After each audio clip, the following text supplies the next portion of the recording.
Assalamualaikum warahmatullahi wabarakatuh. Nama saya Abdul Aziz dengan NIM 20202124, kelas A semester 4, Fakultas Syariah Prodi Hukum Keluarga Islam. Di sini saya akan mereview buku tentang antropologi hukum. Yang pertama, identitas buku. Nama pengarangnya adalah Dr. Beni Ahmad Syaibani MSI. Judul buku Antropologi Hukum. Tempat terbit buku ini di Bandung. Nama penerbitnya CV Pustaka Setia dan tahun terbitnya Oktober 2012. Tebal buku ini 358 halaman. Selanjutnya antaran buku. Antropologi merupakan salah satu ilmu sosial yang meneliti manusia dari segi fisik dan kebudayaannya. Kajian antropologi sangat holistik dalam mencari kebenaran mengenai kehidupan makhluk hidup di muka bumi. Artinya, bukan hanya meneliti fisiknya, termasuk meneliti pola pikir, pola hidup, dan sistem sosial yang berlaku. Antropologi juga menekankan perbandingan dan perbedaan budaya antar manusia. Antropologi adalah studi tentang manusia yang berusaha menyusun generalisasi yang bermanfaat tentang manusia dan perilakunya, serta untuk memperoleh pengertian yang lengkap tentang keragaman manusia. Dengan demikian, antropologi hukum mengkaji kehidupan manusia secara genetik dan biologis, yaitu hukum-hukum yang berkaitan dengan keturunan manusia dan proses akulturasi yang terjadi antar manusia. Antropologi hukum mengkaji kebudayaan yang berkembang dinamis dalam kehidupan manusia, sehingga membentuk norma dan nilai-nilai yang harus ditaati manusia. Agar lebih mendalam, penulis menganjurkan kepada pembaca untuk memahami isi buku ini dengan penuh ketelitian, karena buku antropologi ini menguraikan materinya dari dua sisi. Yang pertama, sisi antropologis, dan yang kedua, sisi hukum. Oleh karena itu, penulis menguraikan pengertian tindak pidana, sanksi pidana, pemidanaan, dan lainnya. Juga menguraikan hukum perdata dan hukum adat. Pembahasan yang saya ambil di buku ini adalah masalah incest, exogamy, dan endogamy.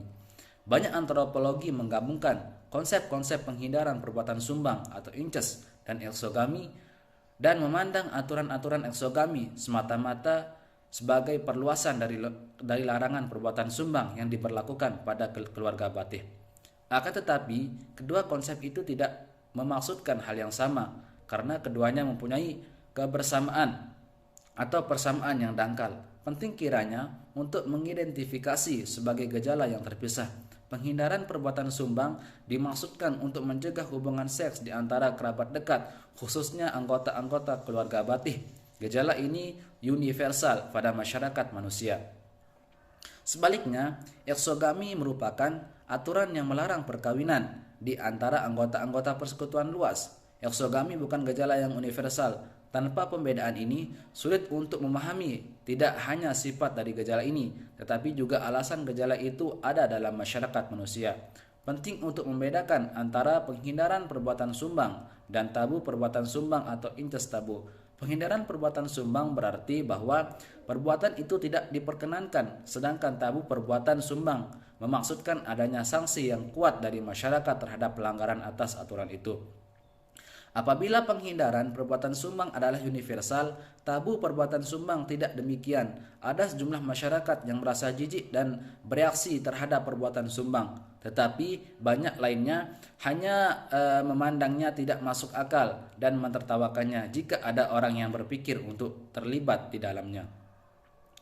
Perbuatan sumbang terjadi pada tingkat tertentu di dalam banyak masyarakat. Jika hal ini terjadi, sering di antara ayah dan putrinya, perbuatan sumbang saudara wanita dan saudara pria jauh kurang umum, dan perbuatan sumbang di antara ibu dan anak laki-lakinya jarang terjadi.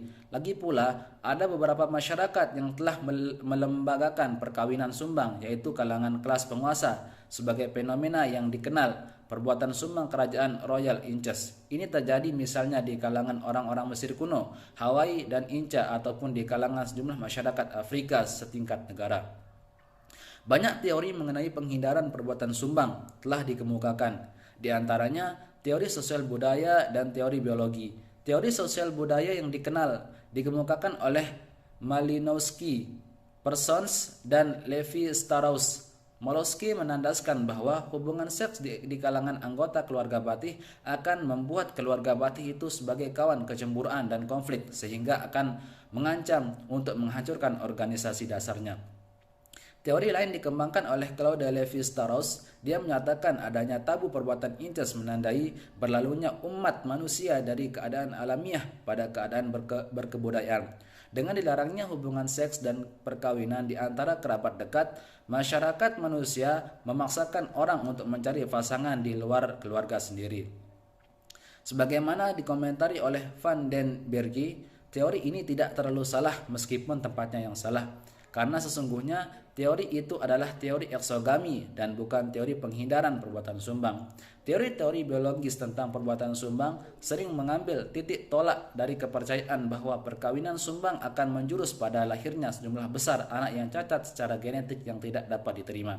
Teori ini kadang-kadang menyatakan bahwa tingginya frekuensi pernikahan di kalangan sendiri pada manusia akhirnya akan menjurus pada kemusnahan manusia melalui pertambahan sejumlah besar cacat genetik.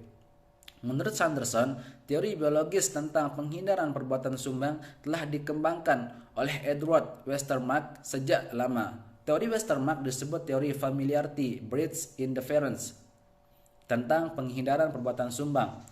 Westermarck menandaskan bahwa sifat tidak berminat seksual alamiah timbul di antara individu-individu yang diasuh bersama-sama dalam masa dini kehidupannya. Meskipun telah dikritik selama berpuluh-puluh tahun, teori Westermarck muncul kembali setelah ditemukannya data yang sangat menarik. Salah satu sumber informasi datang dari Joseph Sefer tentang pola-pola perkawinan dalam sebuah kibbutz orang-orang Israel. Dalam menganalisis 1769 perkawinan di antara anggota-anggota kibbutz, Sefer menemukan hanya 14 perkawinan terjadi di antara anak-anak yang diasah bersama. Remaja-remaja kibbutz memperlihatkan kecenderungan untuk melakukan perkawinan keluar kelompok masa kanak-kanak mereka. Hal ini terjadi meskipun tidak terdapat norma yang menentang perkawinan dengan teman-teman pada masa kanak-kanak. Sesungguhnya 26% adalah patrilineal dan hanya 12% mempunyai keturunan ganda atau matrilineal. Residensi adalah patrilokal atau bilokal dan unit keluarga Batih mendapat penekanan yang besar. Perkawinan di dalam masyarakat hortikultur sering poligini, sedangkan mayoritas terbesar masyarakat hortikulturalisasi menyukai bentuk perkawinan plural. Pembayaran mas kawin sering menyertai transaksi material, khususnya pada masyarakat patrilineal. Penilaian terhadap buku ini, komentar dan penilaian terhadap buku ini. Yang pertama, ilmu baru yang saya dapatkan dari buku ini sangat banyak, salah satunya tentang perkawinan. Perkawinan ini merupakan bagian dari hukum perjanjian atau akad. Dari perkawinan ini timbul hukum baru, yaitu adanya hak dan kewajiban suami istri, adanya ikatan darah yang menimbulkan hak waris mewarisi, hak perwalian, harta bersama dan lainnya. Terutama ilmu baru yang saya dapatkan di sini adalah masalah incest, endogami dan exogami. Sebelum saya membaca buku ini, saya tidak mengetahui apa itu incest, exogami dan endogami. Itu merasa asing di kepala saya.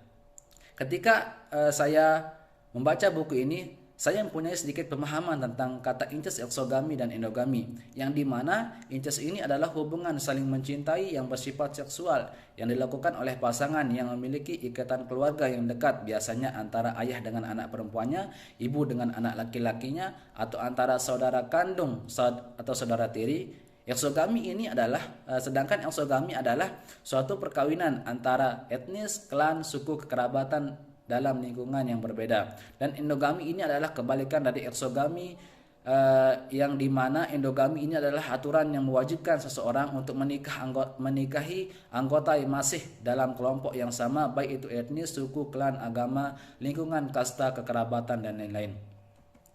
Yang selanjutnya, yang kedua, komentar saya yang kedua, buku ini juga sangat menarik untuk dibaca oleh kita semua karena dalam buku ini menggunakan bahasa yang mudah untuk dimengerti dan penulis juga menguraikan proses terjadinya sistem sosial normatif yang dibangun melalui tradisi masyarakat dan keterikatan terhadap nilai-nilai yang terdapat dalam kepercayaan dan agama-agama.